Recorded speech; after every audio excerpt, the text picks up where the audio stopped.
This is going to be really fun. We were just saying how I didn't get as much sleep as I normally would have because I was just so excited. So yeah, we're all trying to do something new together. And that's what this is about. This is about learning about leadership, not as like someone on high telling everybody else, but as people who are out in the trenches, like doing it and discovering things and learning about themselves, learning about the process, and ultimately just trying to do a good thing for others here on the planet.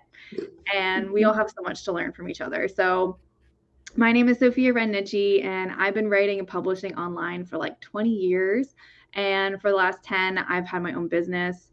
And I work with writers and small business owners and mermaids at heart to help them to write for their book or business, because whatever you have to say, I feel like you were meant to say it to someone here on the planet to help them. And I want to help you put that into words and get that out there and feel the love of it all coming back to you.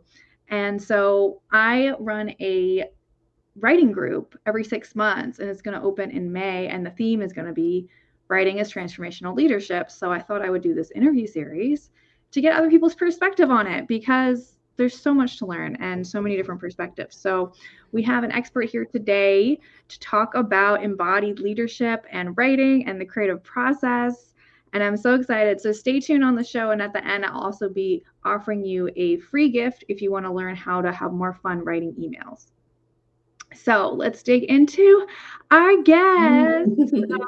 Emily and I have been having lots of good conversations behind the scenes. So I'm so excited for you to see the kind of stuff that we're talking about and be a part of the conversation, because I know she's going to inspire you just as much as she has inspired me. I've got to work with her one-on-one before, and it's been really helpful. So Emily Nascimento is awesome. She is an embodied leadership coach, facilitator, and ceremonialist who exists at the intersection between psychospiritual development and leadership.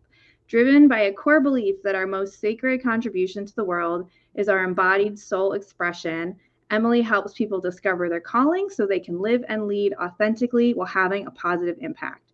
She leverages a multidimensional approach with experience in somatic coaching, soul purpose craft, and leader development to support her clients in bringing their aspirations, longings, and vision to life. Yay! Welcome. Thank you so much for coming and talking and being on camera today. I'm so excited. Like, one of the things that I've been thinking about lately is, what are the topics that I could talk about nonstop and never run out of anything to say? And this is definitely one of those things. So I'm really feeling a lot of the like bubbling up inside of my body right now. Like, what's going to come out of here? I have no idea. I can't wait to find out. Yeah, right. You never know. Sometimes you get on camera and, we have some questions to guide us, but we also are open to being inspired and unscripted and in the moment. So if you're watching live, maybe we're speaking to you and exactly what you need. I don't know. Feel free to leave a comment if you want to participate. And otherwise, we're just going to tap into the energy and we're just going to psychically speak to you about writing, the creative process, embodiment. So where are you in the world, and is there anything else you wanted to say about yourself before we dive in? Yeah, so I am in Sacramento, California. And anything else about myself? Well, let's see. I'm a backpacker and a hiker. I spend a lot of time in the wilderness. That's actually a really important part of my embodied leadership practice. And, training myself, my mindset, my consciousness, my subconscious, that I can do these really hard things that at one point in my life I believed I couldn't do. And I think that's a really important part of leadership and creativity. And so that's a huge part of my life, backpacking.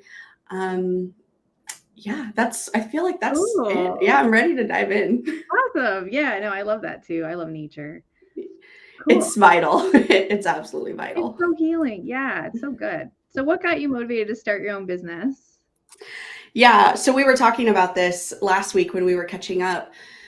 It got to the point where I was able to do some really good work when I was working for the government. I used to work for the government. That was where I got started in leadership and coaching and training and facilitation. And I had an amazing team, an amazing boss. And yet I still had to wear a mask. I still had to be I'm this mystical person, and I am really like poetic and just like kind of, I wouldn't say over the top, but it just didn't quite fit in the government paradigm. And everything that I wanted to create, I had to kind of tamper down or put this like veneer on it that would be acceptable to the dominant culture there at the organization that I worked for. And while my team and the people close to me and the people that were in my spaces loved my authentic expression of who I was, I felt like there was a limitation for me there. And I kept feeling like I needed a place, a container where my soul could express itself freely and just have a blast doing it. And so that's really the nexus of my business starting. And since I've gotten started with that, I've just been working on how to do that sustainably. Because, you know, as we'll get into, there's all of these like ways that we create this sense of protection and safety in the world. And one of the ways that I've done that was to hustle. And hustling has not done well for me in my health in the past. And so right now I'm at this space of trying to build that sustainable container that gives me the freedom to allow my soul to express itself freely with like pleasure and ease and joy. And yeah, so that's the reason why I started. It's no big deal. Ooh, I love that. It definitely resonates with me. And I saw Chris is here live, and I think it's going to hi, Chris. with her too, because she is a pleasure person as well. Yes, I think that is so huge. And let's talk about the importance of expression and how it relates to leadership, because obviously expression is one of those like unmet needs that so many people have that can bring a lot of people into wanting to write or start a business as a vehicle to finally be yourself and not feel like you have to be wearing a mask, wearing an alternate personality, being subdued in some way.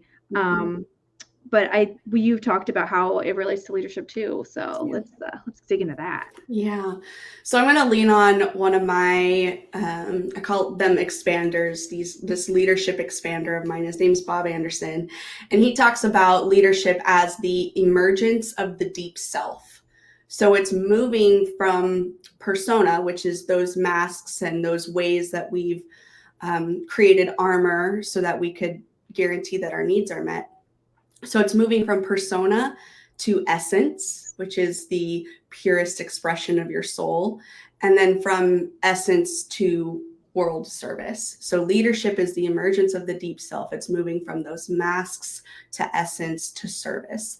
And I think the same thing can be said about creators and conscious creativity, that there's something deep inside that longs to be made manifest in the world. And that thing deep inside isn't always like tangible or noticeable, and it's a very embodied experience. This is like feeling of longing or this ethereal, essential part of you that desires to be brought forward and out. And the work of creators and of leaders is to be able to like steward that or usher it into existence. And yeah, so I think that self-expression is that it's that essential part of you, your soul, that longs to be brought forward and brought out. And so when you do that, I believe that force, whatever is inside of you that's longing to be brought out, is naturally generative and good and pure and beautiful. And when we are attending to all of the woundings that we have, because we all have it, and we're building the stamina to stay with that longing, that thing that longs to be brought forward, that process of making it come out is self-expression. That is the soul made manifest in our physical world. And that shows up as the creations that you make, whether it's writing or painting or something else creatively. It's also the outcomes that we create as leaders. And so that tangible thing is a part of your essential nature, and it is a part of the service that you give to the world. And that's what leadership is. It's creating the future through your service. Ooh, I feel like I'm at church. I love it. Creativity is like my main religion, so I'm like, yes, it is, and it can feel like such a spiritual process, right? It's like you're nurturing and you're stewarding and you're like ushering this part of you that maybe is really vulnerable, and not maybe, is really vulnerable and scared and tender. And you're saying it's okay to come out now. And there's this part of you that feels so intrinsically connected with whatever you want to call the higher up thing, the universe, source, spirit, whatever you want to call that. When you are courting that longing, you are in communion with that divine thing. So yeah, it is a very spiritual experience. Yeah, and there's so much, like we were talking before we got on air about facing the unknown. Like when you're doing a new thing and you're facing the unknown, you don't quite know how it's going to turn out. Like I always think of the whole point of the creative process is that like you don't really know where you're going to end up. Oh my God. You have a blueprint and you're making a house most of the time. You know, I think for most of the people that I see work with, like they don't have a blueprint. No. And in my experience, the more I try to control the creative process by building a blueprint, it just like tramples the creativity. Yeah, my stuff does not like blueprints. Yeah. It's not into it. It might work for some people and that's great, but so it involves a lot of trust, right?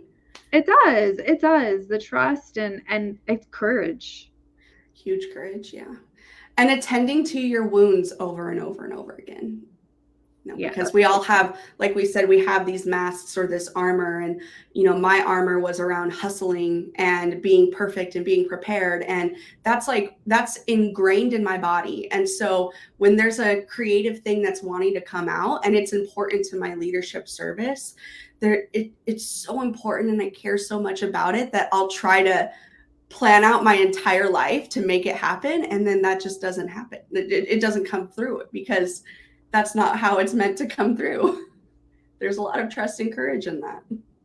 Absolutely. All right, I'm gonna check my. Okay, so we kind of got into it, but you know, is there anything else you want to say on like why we have masks in the first trauma? Yeah. Gabor Mate talks about trauma as being these experiences where our authenticity, for some reason, threatened our survival, threatened our needs getting met. And so, yeah, if your authentic nature, this like beautiful, brilliant ball of light that you were as a little baby, was in any way perceived to threaten your needs being met and your survival, you're going to put on a mask and you're going to create armor around that. And yeah, so I think an essential part of embodied creativity and embodied leadership is healing trauma and knowing how that shows up in your body, knowing what your conditioned somatic responses are when you are feeling vulnerable, when you're putting yourself out there, when you're feeling afraid, and when things are uncertain, you know, all of that. And when people talk about trauma, I feel like a lot of times in their head, they think it's like events. Like it always has to be like an event and they're thinking about events. But when we were talking about this before, I was thinking about the relationships, you know, that it's really tied into relationships because like when you sit to write, you seem like you're alone maybe. But really, if some part of your mind is already imagining the possibility of someone reading. And there's a relationship that you don't see, it's intangible, it's like floating in the air, it's invisible, but it's like your memories of past relationships where your authenticity was threatening that in some way and you got pushback or you got some kind of negative response that colors how you're going to show up to the page today. Yep, absolutely. Yeah. And I think it's so important. And you were talking also about like belonging and you know, that's kind of, it almost seems like a healing of the trauma that comes from authenticity, like just that feeling of belonging, right? Yeah, absolutely. I think that, you know, that part of trauma that makes us contract around our authenticity and build these masks is because belonging is an essential need. And so if in any way we think that our authentic nature is going to threaten our belonging, we're gonna be a chameleon. We're gonna wear masks in order to manufacture belonging. And so yeah, the belonging is absolutely a part of that healing. And that's, I think, why it's so important to like self-expression, whether it's through your leadership outcomes or your creative process and the thing that you're building, is important for finding the people that you belong with, finding your people.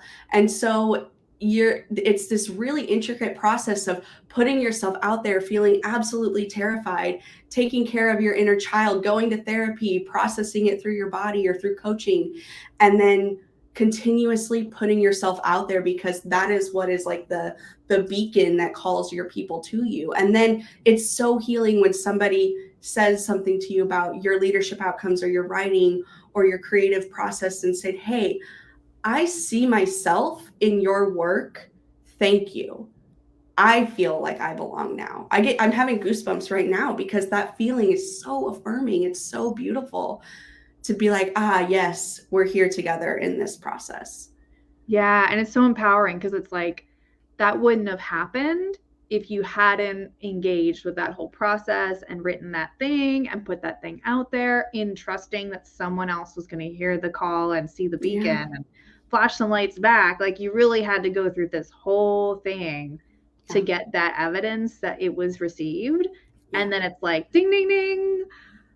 Like you just won the boxing match, like it's yeah, no, it is completely life-changing. I completely agree.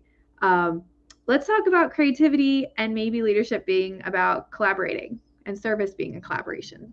Oh, fun. So that thing that longs to be made manifest into the world, right? There is you doing that all by yourself, and that's one thing.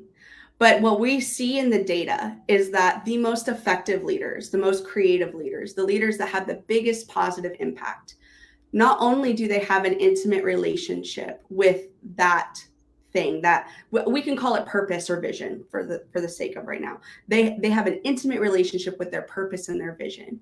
But the other side of that is that they are also really adept at enrolling collaborators and people who that longing inside of them matches the longing inside of the leader. And then they can work together to co-create this vision and to create outcomes that are life affirming for all of the different people that are part of the process. And the same can be said about creativity. I think that's something that you and I were experiencing together right now in this process, but also, as I mentioned last week when we checked in, that I don't remember what it was. It was a conversation you and I had, but it finally inspired me to get my blog started. And I've been sitting on this mine of things that I've wanted to write about for a long time. And of course, all of the masks and, all of that stuff was coming up for me, all the stories I tell myself. But there was something you said about writing. Maybe it was that we were talking about writing as transformational leadership. I don't know, but something you said inspired me and sparked something inside of me. And that's this really cool thing with the creative process and with that state of being, that state of mind that is, I would say, like mildly transcended above ego. And you're tapped into some sort of ethereal network together. And you're all collectively ushering something in to the world. That is a really beautiful and thrilling experience to be a part of, this co-creative collaborative experience. And so I think having an intimate relationship with that process of bringing purpose and vision to life is beautiful. But doing that with other people, that's also belonging. That's also like where you get to collectively, all boats rise with the tides kind of thing. It fuels everyone. It's good for everyone, and it feels good, and it feels purposeful and generative and useful and needed.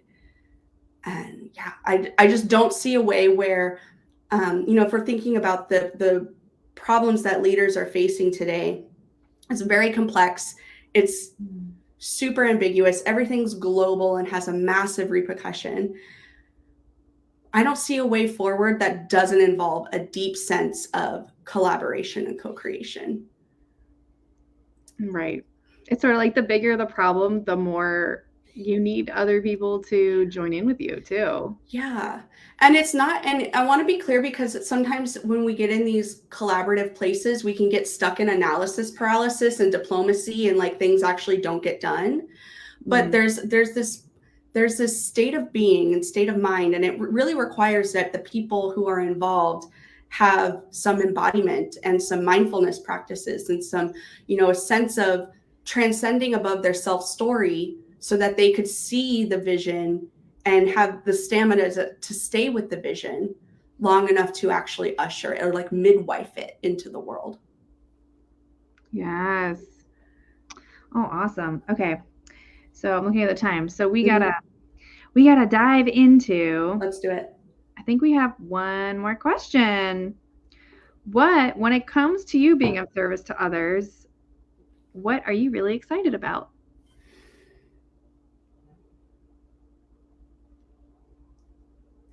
So I'm feeling really excited about helping people build that stamina to be with the longing.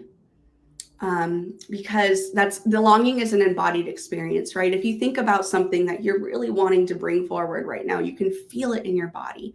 For me, it feels like this like tug behind my chest, and it's like pulling out this way. And that can feel uncomfortable for some people, depending on their life experiences. That could feel like something here isn't right. And so I need to go into doing. I need to go into fixing and doing.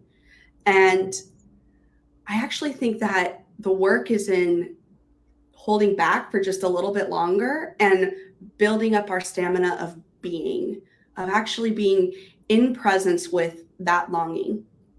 And when you start to hold space for your physical experience, your sensations, you begin to notice that the thing that was on the surface, the thing that's like most scratching for your attention, is just an entry point. You sit with it. It's really not that big of a deal. You feel your feelings. Maybe there's some emotion around it that you need to feel. And then something else emerges. And then something else emerges. And then something else emerges. And then something else emerges. And it takes stamina and presence and practice to be able to stay with your physical self long enough to get to the root of what your body is trying to tell you. And when you get to the root, sometimes it's incredibly surprising about what's down there. It's always like, oh, interesting. It might be insight. It might be an image. It might be a metaphor or a memory or something deep, deep, deep, deep, deep that wants your attention. And when you can build the practice and the stamina to stay with it, you can get some really good information that's super useful, and most of the time very creative and very innovative and medicinal for your own self-expression, but also for other people, especially when you allow yourself to be seen in that self-expression. People feel that. And so the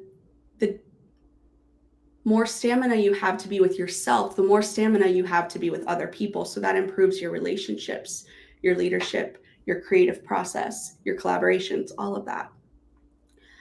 And I'm feeling really interested in helping people build that stamina through the embodiment work that I do. Yeah.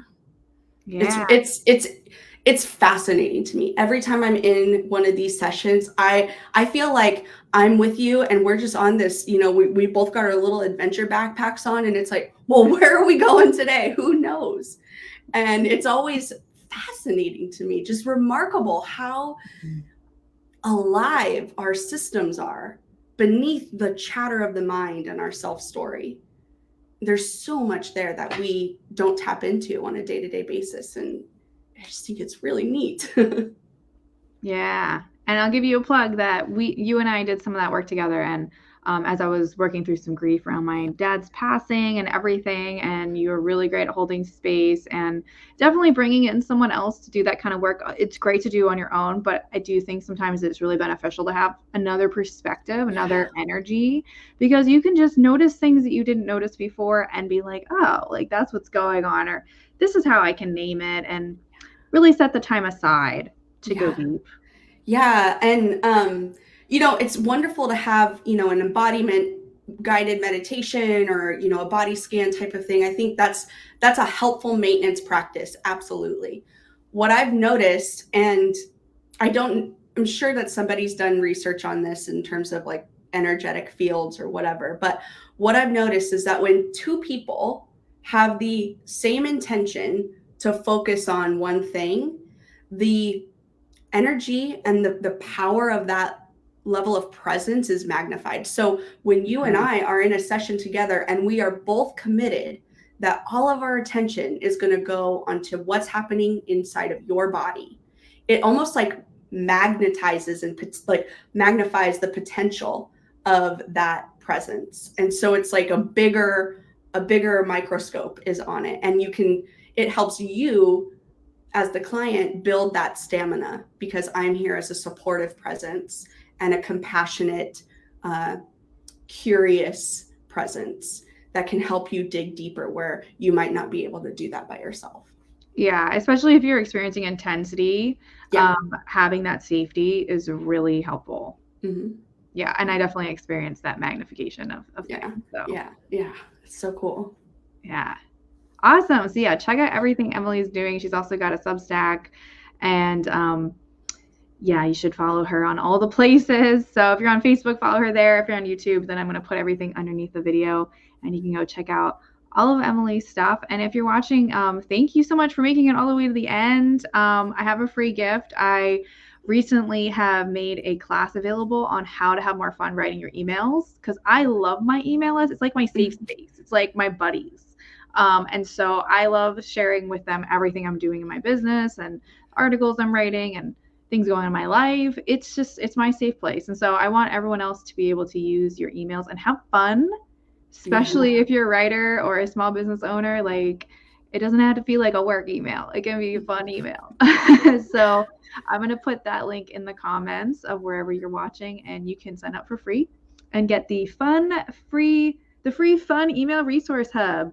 And if you like this interview, like I said, check Emily out. And also, we're going to have 2 more interviews on this topic in the next 2 weeks on Fridays. So just keep an eye out on all my social media or my emails or my blog for more information about next week.